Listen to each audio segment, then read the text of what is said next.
What if I told you this is the most important area of your golf game to shoot lower scores, lower your handicap and generally beat all your friends? Hi everyone, my name's James Robinson and welcome back to Get Good at Golf. Today we're talking about short game, and it's an area of the game that is very, very important and so many people fail to get right. Be it club selection, be it landing area, be it technique. And one of the big things I want to go through here is if you can pick a club. We did a video last week about throwing away your 60 degree. It's gone down really well. It's helped a load of you, so I really hope it has helped you get good at golf. Guys, if you want to do that, throw a like on this video. But we're going to talk about landing angles today and landing areas, because I've got a 52 degree here.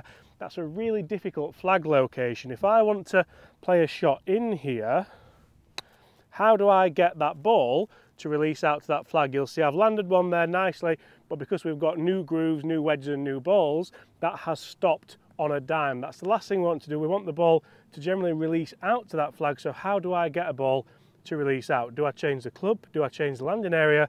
Or do I change the technique? Because the technique wasn't too bad, but generally if I just open this face up slightly and then I try to let the ball carry a little bit further, you can see now that that ball releases out just a little bit more to that flag. So what I'm actually trying to do here is to get the ball to land exactly where I want it, but then think, how would it release out like a putt from here to help you get closer to the hole? And the big difference that I'm looking at here is a difference in turf interaction as well. By tweaking that face open, I've actually engaged the bounce a little bit more, which does help us massively to get the strike that we want. So if I were to play this same shot again now, and maybe even land it just a little bit further up, again with a low lofted club of 52, but you can see now that that ball's landing much closer, still got a little bit of spin and releasing out there nicely. So I'm using the club how it's supposed to be used, rather than getting a 60 or a 56 or a 58. I'm still going low lofted, but just by tweaking it open, dynamically that is now probably more like a 54,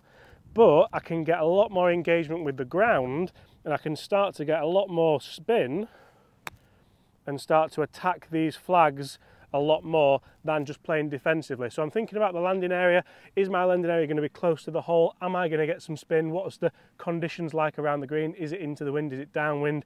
Is it into the grain? Is it down grain? Because they all play a part as to where your landing area should be, and they also play a part as to how much the ball's going to roll out. So those things need to match in to allow you to hit the ball closer to the hole. Let's take another look at some different locations and see just how we can get that ball closer to the hole with more ease. So a more difficult location here, and that one was tough enough, is say if we miss this green towards the back. So we have a big downhill swale here and you're thinking, right, where do I need to land this ball to get it close to that hole? Because it's a very difficult shot. You could think about going aerially and taking the slope out of it, but for me that's not really a percentage play. Ideally we want that ball to be releasing down to the hole and almost rolling like a putt. So let's think, right, I want to land this ball as close to the fringe as possible. I'm still going to use the 52, so I'm going to put the handle forward a bit, ball position back, and just play a bit of a chip that should run out here. So you can see I've landed that nicely.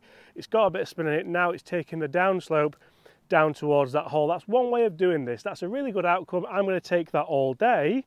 But what if I wanted to land it a little bit closer to that slope? A bit more loft on it.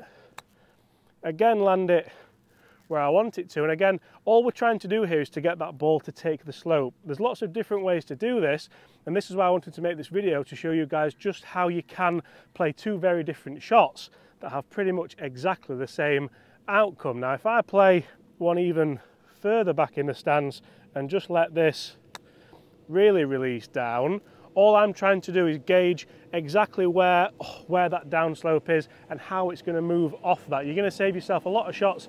You see how actually I wasn't in control of that one as much, and that's what I start to see as soon as people start to get that handle more forward, but only compromising the strike, but you're also compromising just how much the ball is going to release out, especially downhill. So that's why, once again, I recommend using a bit of a lower lofted club. This is something which Chris taught me last year and into this year, but by opening it up, engaging the bounce and utilising the loft, you can start to play much more semi-adventurous shots, but shots which are generally, as long as your technique's right, which Chris is going to talk you through in a second, going to help you get closer to that flag, lower your scores and get good at golf. So guys, as always, when it comes to any of the shots, whether it's driver, iron, we need to make sure we get into the correct setup. So James has mentioned that there, choosing the right club and then having the right setup. So again, for this shot, we've got to think about what trajectory we're trying to have, and a good drill for you to do, and a good way to obviously just be a bit more productive with your practice, is start to think, right, if I'm on the golf course and I've got a shot, how would I throw the ball? And it's a very good thing for you to do, because how many times I see people go, oh, this shot, there's a little bit of a hump, I've got to go 60 because obviously I've got to fly it there, and they'll stand there and say, well, okay, well, throw a ball. How would you throw the ball as easy as possible? Well, if I was going to throw it close, all I'm going to do is get the ball there, let it roll up and come round nicely. Go like, okay, so why have you just said you'll... It's a great throw. Not bad, I've been practicing that. So, again, why would people then say, all right, I'll use a 60? That's not going to be the club. So it's thinking about how would you throw a ball. So how would I throw a ball there is going to help you with your club selection. And then from there, we know, like James has done and like you need to do, is make sure you've got the correct wedge set up. So James has got a 52 here as part of his set. And that's where you need to think about what wedges have you got in your bag. Have you got a specialist wedge? Have you got the right setup to be able to play different shots? But you don't always have to go for the 56 or the 60. Once we've got this, if we're wanting to play obviously a lower shot, we can get that ball position just like James mentioned a little bit back in the stance. But what we see from a lot of people is the first thing they do is, okay, back in the stance, I need it low. Well, I'll get those hands pressed forwards. Well, if I get those hands pressed forwards and the club's pointing outside of my left hip, then all we're going to start to see is we're engaging that leading edge, and we're going to start to take big divots, and we're going to take a lot of gouges out of this perfectly manicured fringe. Which we don't want to do, because that would upset that man, and we don't want to upset that man. So what we want to do is start to think, right, ball position is back of centre.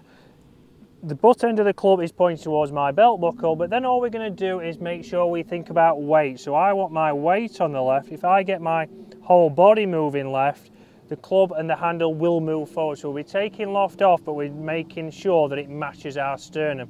From here, we're going to be able to get that club with a little bit of loft off and get that running out with a little bit of a release.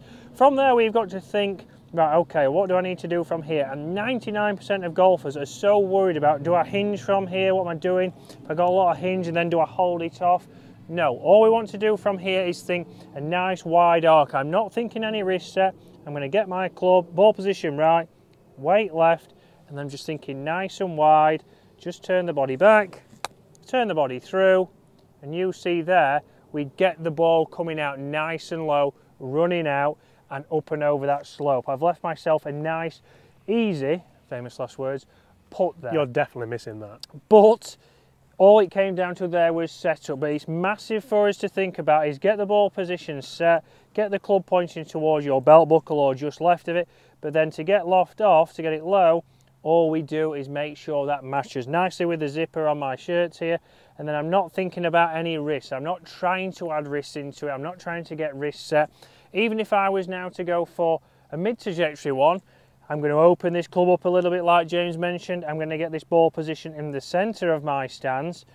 But still from there, I've still got a little bit of forward shaft lead. My weight is on the left.